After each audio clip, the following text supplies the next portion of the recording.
Join me as I tackle the challenge of simplifying reinforced RCC beam design for all you civil engineers out there. Reinforced RCC beam design is a fundamental aspect of civil engineering, and it's essential to get it right. From high-rise buildings to bridges, RCC beams are crucial to the structural integrity of many constructions.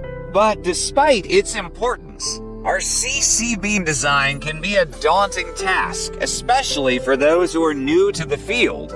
That's why today, we're going to explore how to make our RCC beam design more efficient and effortless. One of the biggest challenges civil engineers face when designing our RCC beams is the complexity of the process. There are so many variables to consider, from the type of concrete to the spacing of the rebars, that it can be overwhelming.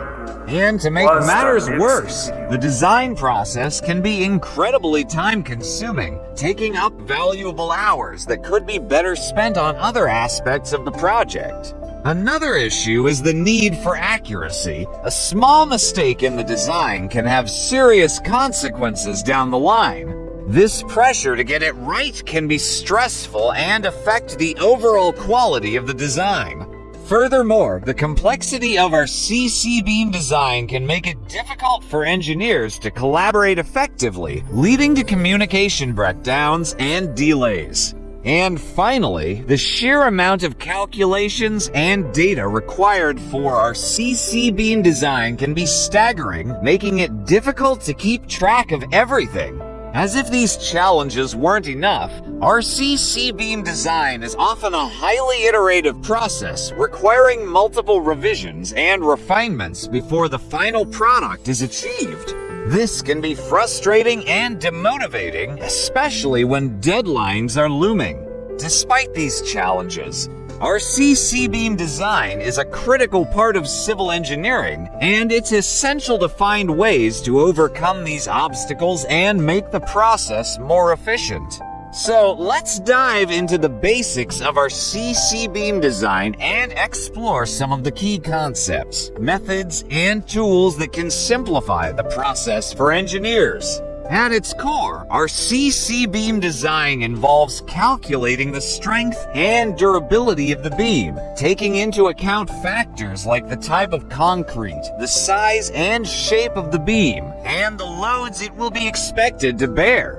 There are several different methods for designing our RCC beams, including the working stress method and the limit state method, each with its own strengths and weaknesses. One of the most important tools for our RCC beam design is software, which can help engineers to quickly and accurately calculate the various factors involved in the design process. By understanding these basics, engineers can create more effective and efficient RCC beam designs. One powerful tip for simplifying our RCC beam design is to use a combination of manual calculations and software. By doing some of the calculations by hand, engineers can get a better understanding of the underlying principles of our RCC beam design, and then use software to speed up the process and reduce errors. Another technique is to use pre-designed tables and charts to streamline the process, rather than starting from scratch each time. By using these tools and techniques, engineers can save time and reduce the risk of errors, making the entire process more efficient. When it comes to our RCC beam design, every minute counts, and any tool or technique that can save time and reduce complexity is a game changer. By using the right software and techniques, engineers can create more efficient and effective RCC beam designs and get back to what really matters: building a better world. In summary, RCC beam design doesn't have to be a daunting task. With the right knowledge and tools, engineers can create efficient and effective designs that meet the needs of their projects. Remember, the key to effortless RCC beam design is to understand the basics, use the right software and techniques, and stay focused on the end goal. Thanks for watching, everyone. If you've got any thoughts on how to simplify our RCC beam design, leave them in the comments below. And if you want to learn more about civil engineering and design, be sure to check out our other videos on the topic. Now we are going calculating for design singly reinforced beam as follow next.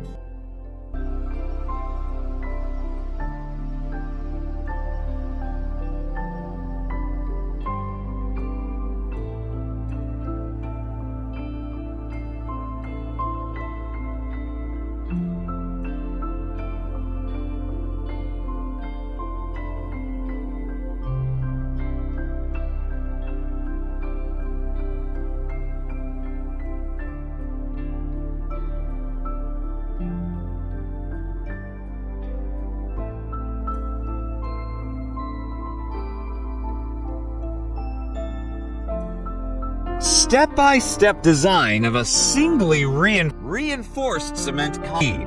Civil Engineering Edge. Welcome, Civil Engineering Edge.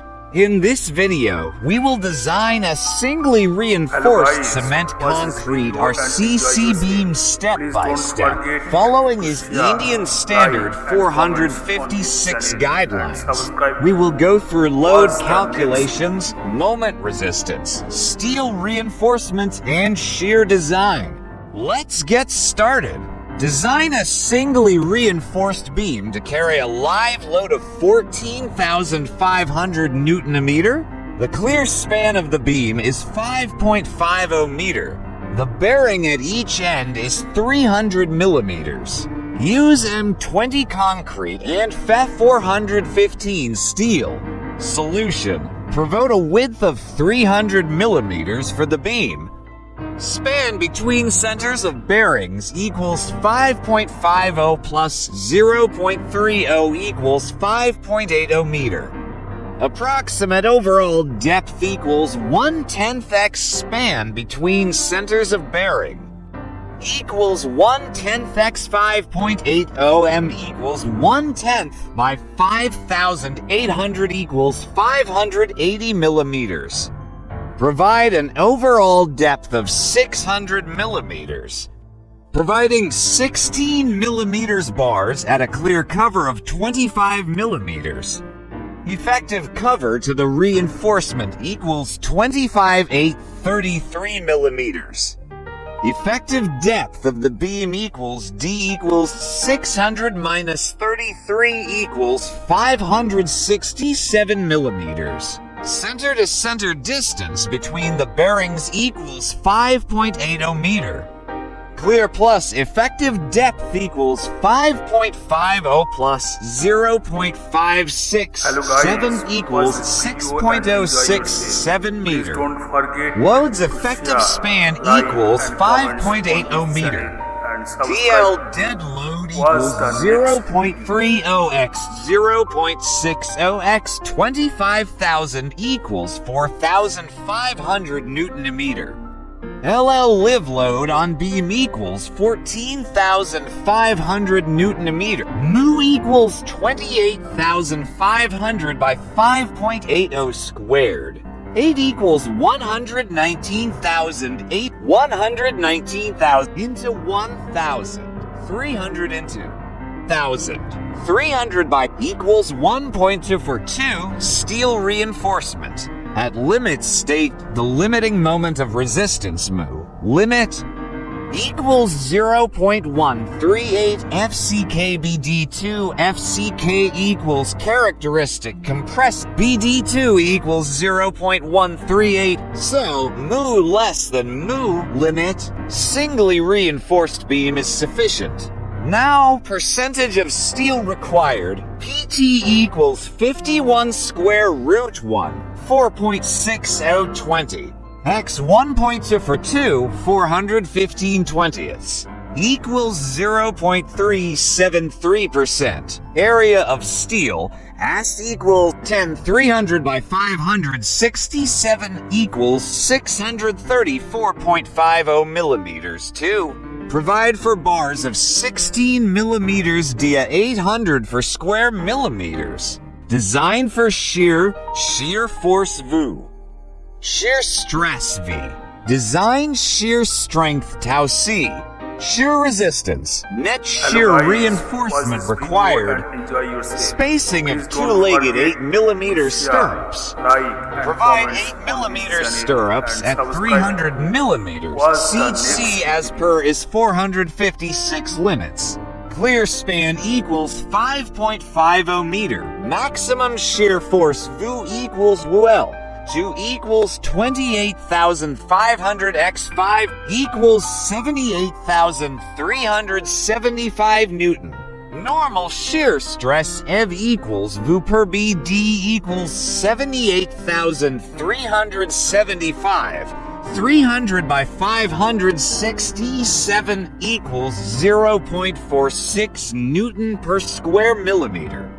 Percentage of steel after 50% curtailment of steel equals 300 by 567. X 100 equals 0.24%. For 0.24% steel, design shear strength P equals 0.35 on per square millimeter. Shear resistance of concrete PBD equals 0.3 for X 300 by 567 Newton. Net SH shear force for which shear reinforcement is required equals VS equals 78375595535 equals 18,840 Un. Spacing of two-legged 8mm dia stirrups VS equals 0.87 x 415 to by 5,567 x 18,840 equals 1,087 millimeters. Spacing of stirrups shall not exceed the following.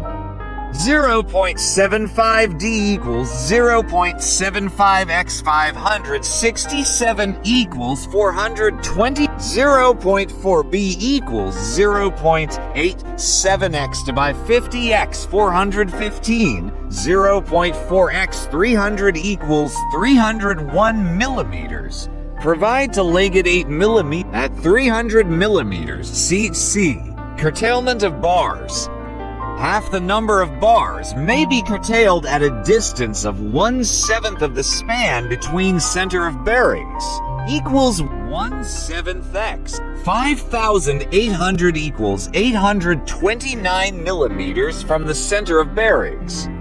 As per code, the bars have to be extended beyond this theoretical cutoff point for a distance not less than 12 times the bar diameter.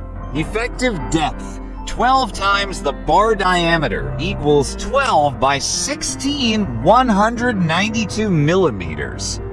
Effective depth equals 567 millimeters. Hence, the bar must be extended beyond this theoretical cutoff point for a distance of 567 millimeters. So, distance of the actual point of cutoff from the center of bearing equals 829 minus 567 equals 262 millimeters, say 260 millimeters. Conclusion, final reinforcement. For two 16 millimeters main bars, 300 millimeters CC. Beam designed as per is 450. Thank you for watching Civil Engineering Edge. Don't forget to like, share, and subscribe.